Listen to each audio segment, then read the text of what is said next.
Avez-vous déjà ressenti que la vie vous mettait à l'épreuve, vous forçant à puiser dans des réserves de patience que vous ne saviez même pas posséder? Comment trouver la force de persévérer?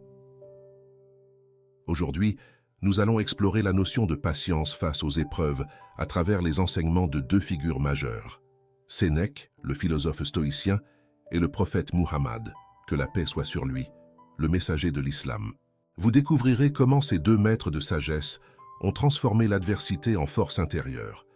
Alors, installez-vous confortablement, car ce que vous allez entendre pourrait bien changer votre perception de la patience. Bon visionnage.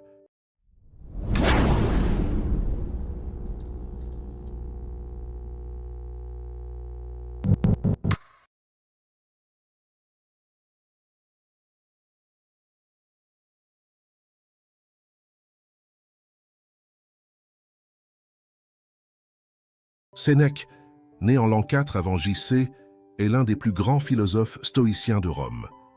Il a vécu sous plusieurs empereurs romains, dont le tyrannique Néron, pour qui il a été conseiller. La Rome de Sénèque était marquée par la violence, les intrigues politiques et les injustices. Des circonstances qui ont façonné sa pensée stoïcienne, centrée sur la maîtrise de soi et l'acceptation des événements comme étant hors de notre contrôle. C'est dans ce contexte que Sénèque développe sa conception de la patience, qu'il voit non pas comme une simple endurance, mais comme une force active permettant de transformer l'adversité en opportunité pour exercer la vertu. La douleur et les épreuves, selon lui, sont inévitables. Cependant, c'est notre réaction face à elles qui détermine notre grandeur d'âme. Sénèque disait « La douleur est légère quand l'âme est grande. Les grandes âmes supportent de grandes épreuves avec une grande patience. » Pour les stoïciens, la vie est une série d'épreuves que l'individu doit affronter avec rationalité et courage. Sénèque, dans ses nombreuses lettres et traités, met en avant l'idée que les épreuves sont des tests que la nature nous impose pour renforcer notre caractère. Chaque difficulté est une chance de pratiquer la vertu, et parmi ces vertus, la patience tient une place centrale. Sénèque enseignait que nous ne devons pas fuir la douleur ou les défis, mais plutôt les accepter comme des éléments nécessaires à notre développement personnel. La patience, dans ce cadre, devient un outil pour atteindre l'ataraxie, cet état de tranquillité d'esprit que recherchent les stoïciens. Sénèque disait « Ce n'est pas parce que les choses sont difficiles que nous n'osons pas, c'est parce que nous n'osons pas qu'elles sont difficiles. »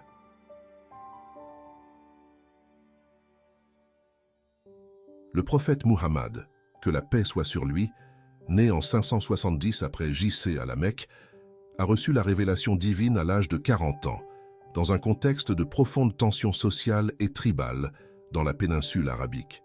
Le message qu'il prêchait était radicalement différent des croyances polythéistes dominantes, ce qui lui a valu de nombreuses oppositions et persécutions. Face à ces épreuves, le prophète, que la paix soit sur lui, a prôné la patience, ou sabre en arabe, comme une vertu essentielle pour chaque croyant.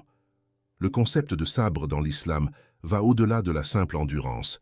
Il inclut la persévérance, la constance dans la foi et la résilience face aux épreuves.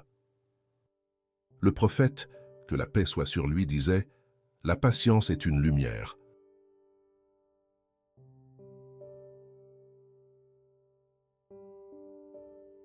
Dans le Coran, la patience est mentionnée à plusieurs reprises comme une qualité que les croyants doivent cultiver.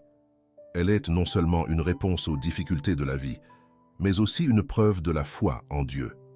Par exemple, dans le verset 153 de la sourate Al-Baqarah, il est dit « Ô vous qui avez cru, cherchez secours dans l'endurance et la prière. Certes, Allah est avec les endurants. » Les épreuves, selon l'enseignement du prophète, que la paix soit sur lui, sont des tests divins qui permettent d'expier les péchés et d'atteindre un degré plus élevé de spiritualité. Ceux qui endurent les épreuves avec patience sont promis à de grandes récompenses, tant dans cette vie que dans l'au-delà. Allah dit dans le Coran, « Nous vous éprouverons certes par quelque chose de la peur, de la faim, d'une diminution de biens, de personnes et de fruits, et fait la bonne annonce aux endurants. »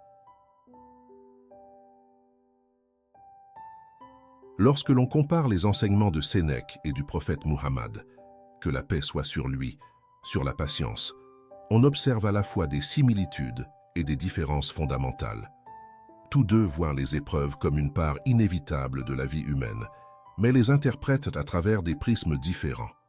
Sénèque, en tant que stoïcien, considère les épreuves comme des opportunités de pratiquer la vertu, en particulier la patience, qui nous aide à atteindre la tranquillité d'esprit. Pour lui, la patience est une expression de la rationalité humaine, un moyen de rester maître de soi-même en toutes circonstances. Le prophète Muhammad, que la paix soit sur lui, quant à lui, voit les épreuves comme des tests divins. La patience est une démonstration de foi, une soumission à la volonté de Dieu et un chemin vers la récompense éternelle. Pour les musulmans, la patience est une lumière qui éclaire leur chemin dans ce monde et les rapproche de Dieu. Sénèque disait « Le sort guide celui qui consent et tire celui qui résiste ».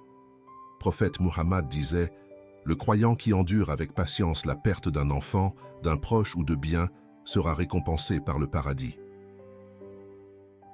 Qu'il s'agisse de la sagesse de Sénèque ou de la foi enseignée par le prophète Muhammad, que la paix soit sur lui, la patience face aux épreuves reste une qualité essentielle pour naviguer à travers les défis de la vie.